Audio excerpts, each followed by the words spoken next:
Today I'm going to tell you a story so quiet, yet so devastating set against the frozen stillness of the American West, where mercy often costs more than violence.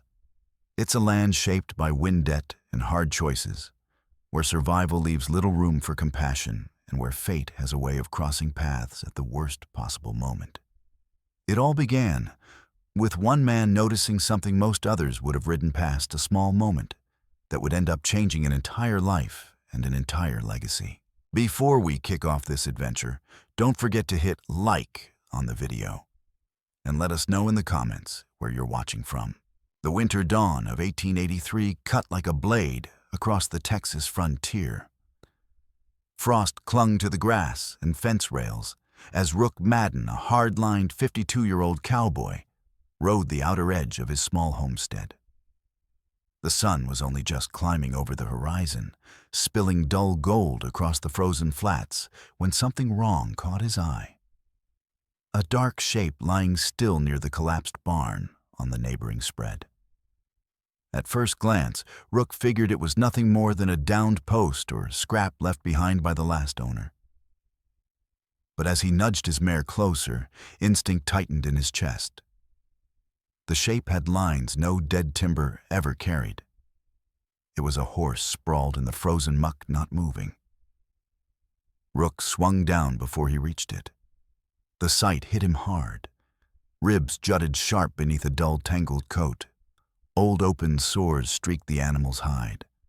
One hind leg twisted at an angle no living thing should carry. The horse shuddered uncontrollably. Cold pain fear Rook couldn't tell which weighed heavier. Likely all of it. He dropped to one knee beside the animal. "Easy now, easy," he murmured, his rough hand sliding along the horse's neck. "Steady, careful." The horse turned its head. In the brown of its eyes, past the pain and exhaustion, there was still a spark, thin, stubborn, refusing to go out. That was when Rook noticed the brand burned into its flank. His jaw set hard. He knew that mark. It belonged to Rowan Blackridge, the once rich rancher who had owned the land next door. Blackridge had lost everything bad cattle trade's crooked cards, then vanished 3 months back, leaving land debts and at least one prized horse to rot. The dust folk had talked it to death at the saloon and the general store. Rowan Blackridge had lived high, imported tack grand house railroad schemes that bled him dry. When the ledger men closed in, he slipped into the night and never looked back. Rook didn't hesitate. The horse couldn't be moved alone. Not like this. He needed help. And that meant Dr. Corwin Hale, the only man within 50 miles who knew more than bullets and prayer when it came to animals. Rook rode hard for town breath, steaming white in the cold. He found Hale behind the general store, cup of coffee still warm in his hands. "Doc, I need you now," Rook said flatly. "There's a horse dying out at the old Blackridge place. Broken leg. Been left there a long time." Hale didn't ask questions. He reached for his leather bag.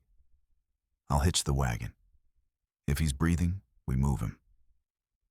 They were back within the hour, with 2 rangemen crews and Ben Locke, strong backs, ready for the worst of it.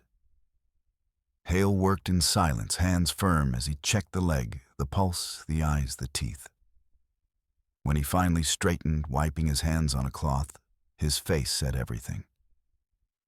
"Rook," he said quietly, "this animal's been suffering weeks, maybe months.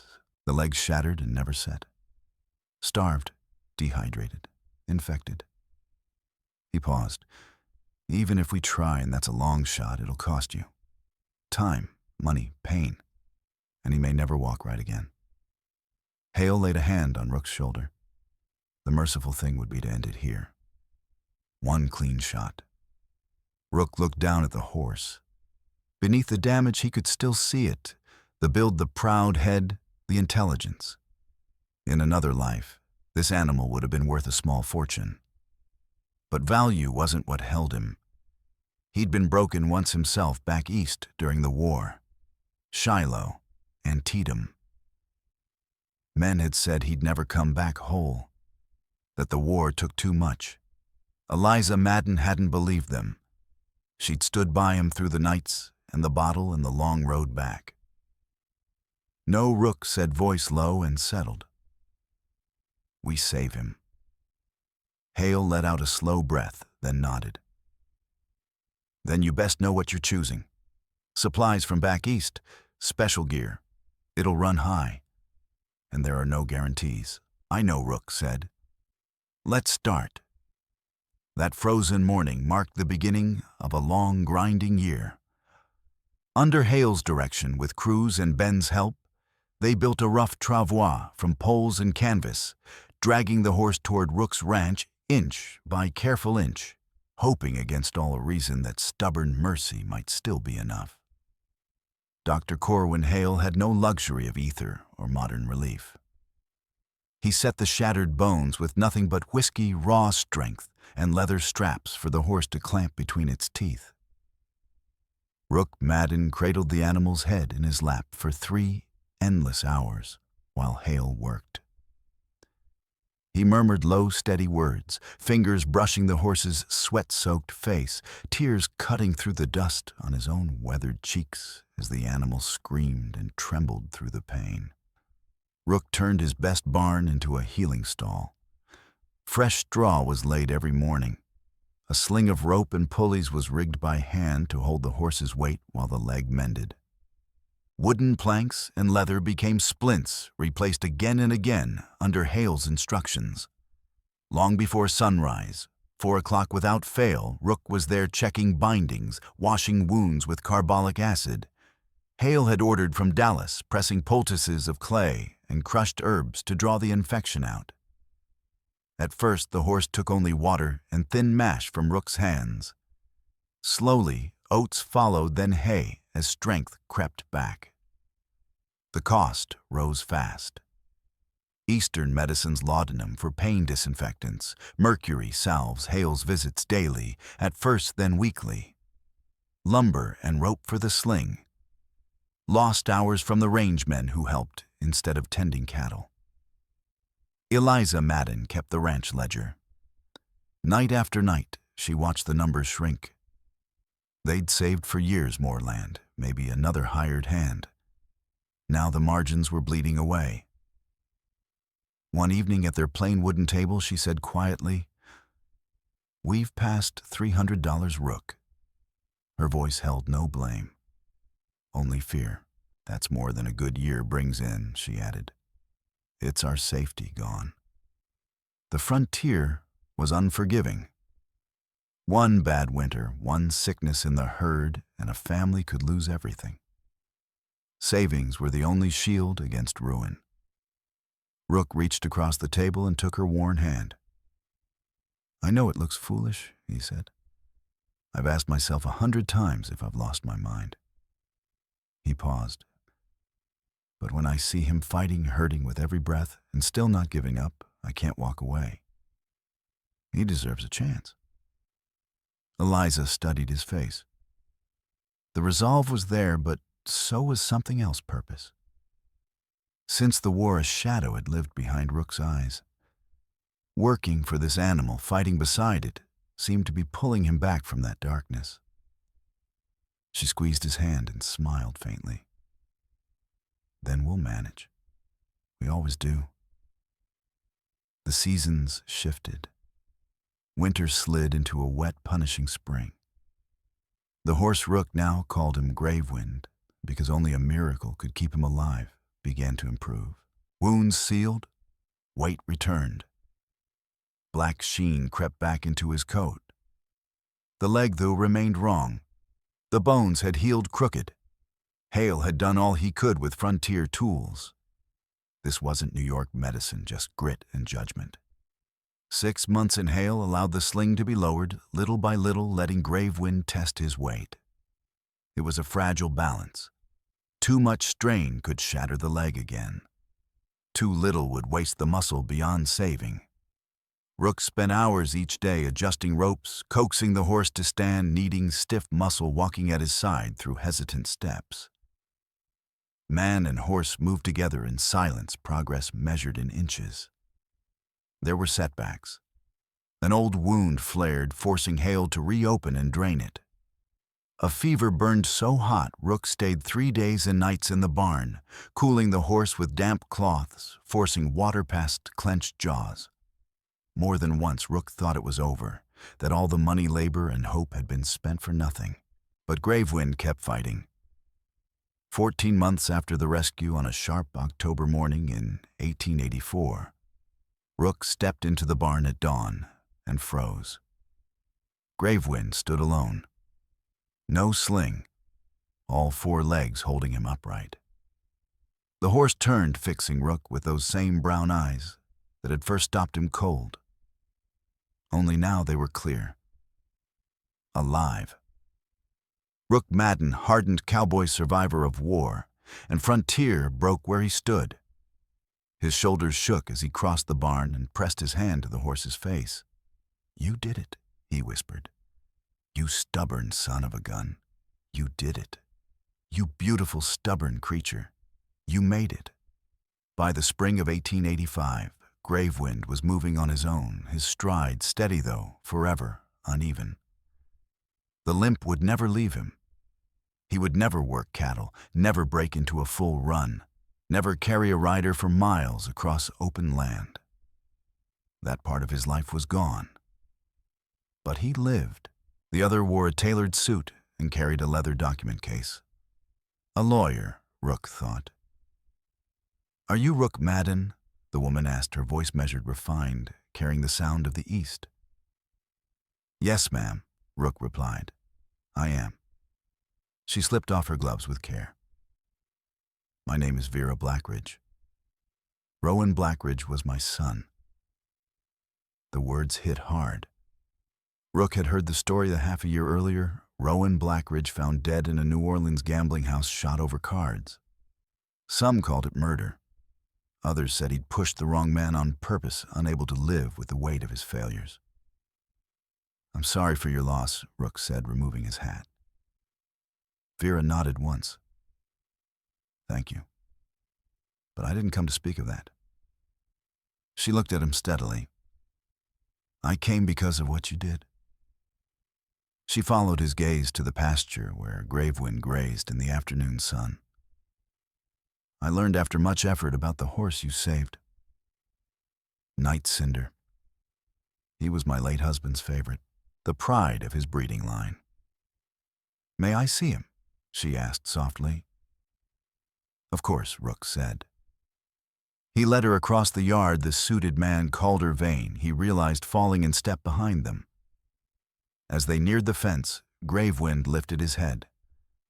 To Rook's surprise, the horse limped toward them without hesitation, as if drawn by something he recognized. Vera gasped. Her hand flew to her mouth.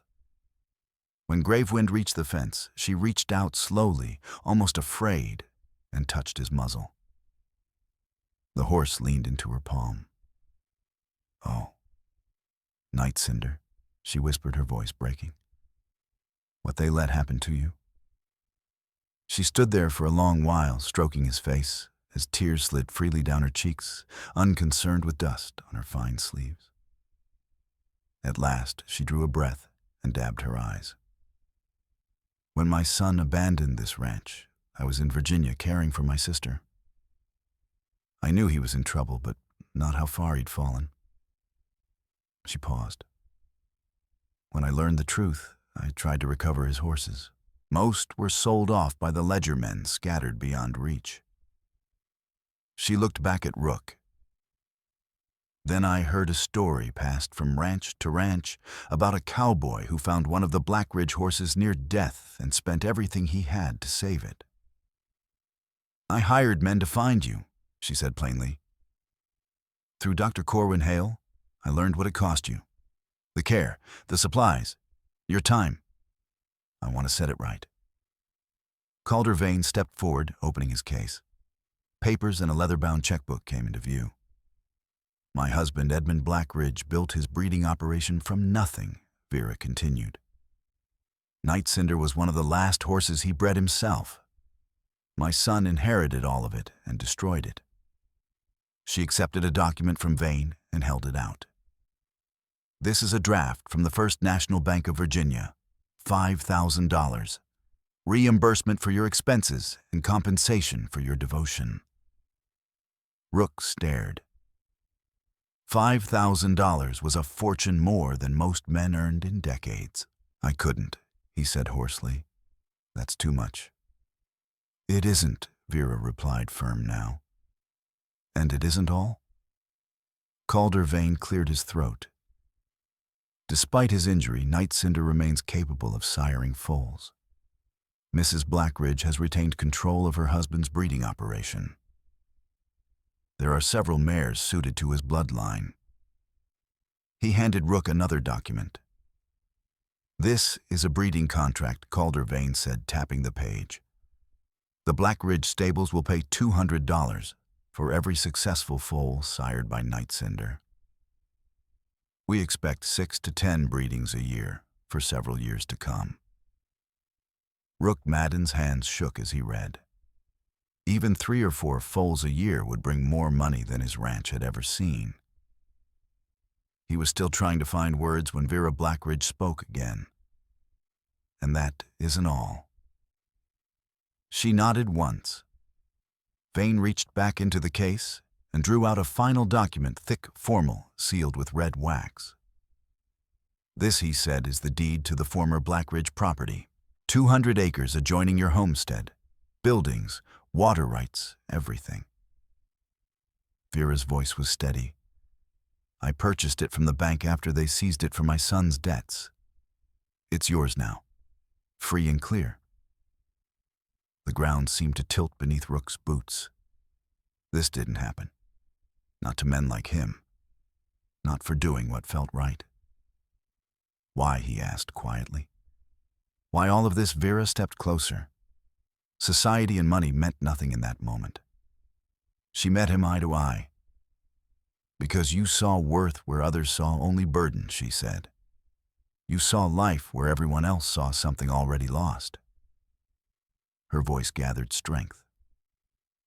You spent money you didn't have, time you couldn't spare, on a creature that owed you nothing and could never repay you. That is character. She paused. My husband, Edmund Blackridge, lived by one rule: character is revealed by how you treat those who can give you nothing in return. She took a breath. You proved yours. Please accept this. Not as charity, as something earned. Use it to build something good. Her gaze softened. And let Night Cinder live out his days knowing he is valued. That afternoon changed everything for Rook Madden. With $5,000 and the added land, he became a man of standing in the territory. But it didn't change who he was. Over the next 5 years, he invested, carefully expanded the herd, hired more rangemen, repaired buildings, strengthened fences. The breeding fees from Night Cinder's foals brought steady income through droughts, bitter winters, and sickness in the stock. More than that, Rook turned the old Blackridge land into something the frontier had never known, a refuge for broken stock. Horses others had written off were brought to his gates. Some healed and found new homes. Others, like Gravewind, stayed for life, grazing in peace. Rook never turned one away. Night Cinder's blood proved true. His first foal, a powerful black colt, sold for $1,200 and went on to race in Kentucky. More followed. The fees rose. Wealth came faster than Rook ever imagined. Yet he and Eliza Madden lived as they always had, in the same house, working beside their hands.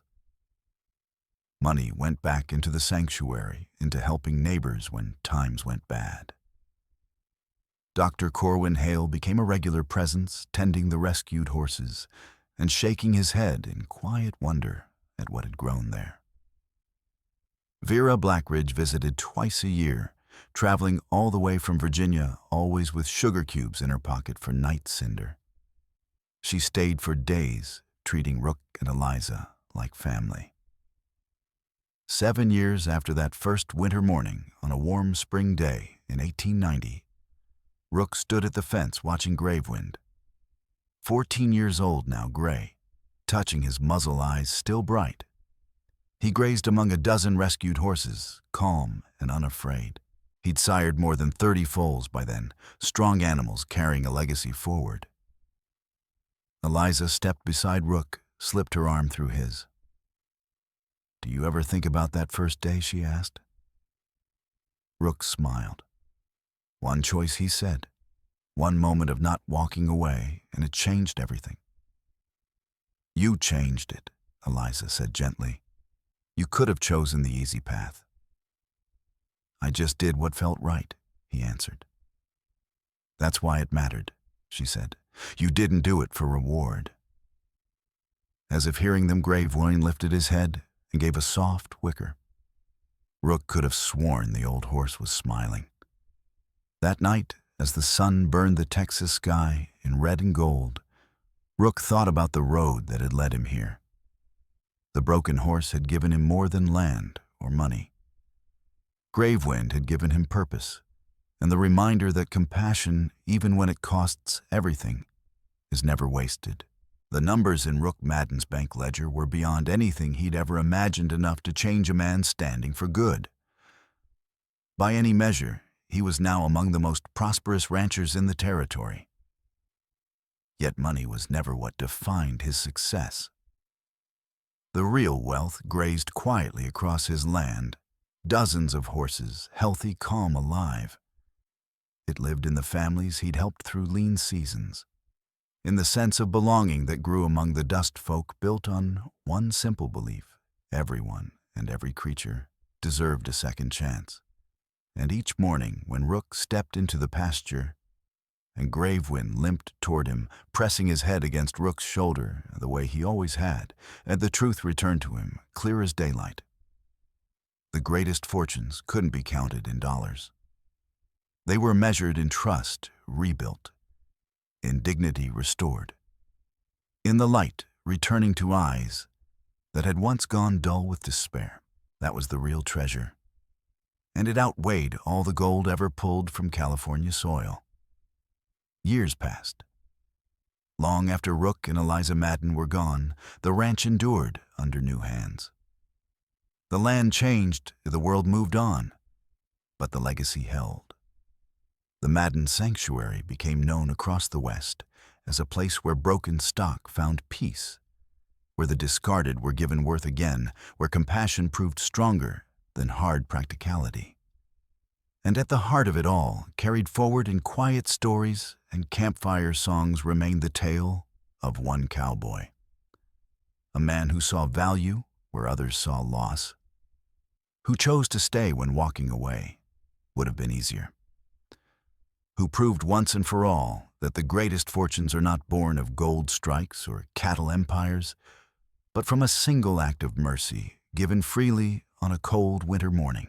Finally, let me send my deep thanks to you. Thank you for listening and for allowing this story to speak to your heart. The Wild West still holds countless truths, some painful, some tender, all worth remembering. Stay with us, subscribe, comment, and invite others to discover these untamed stories. From our hearts to yours, thank you for being part of this journey. Aviso legal, barra disclaimer.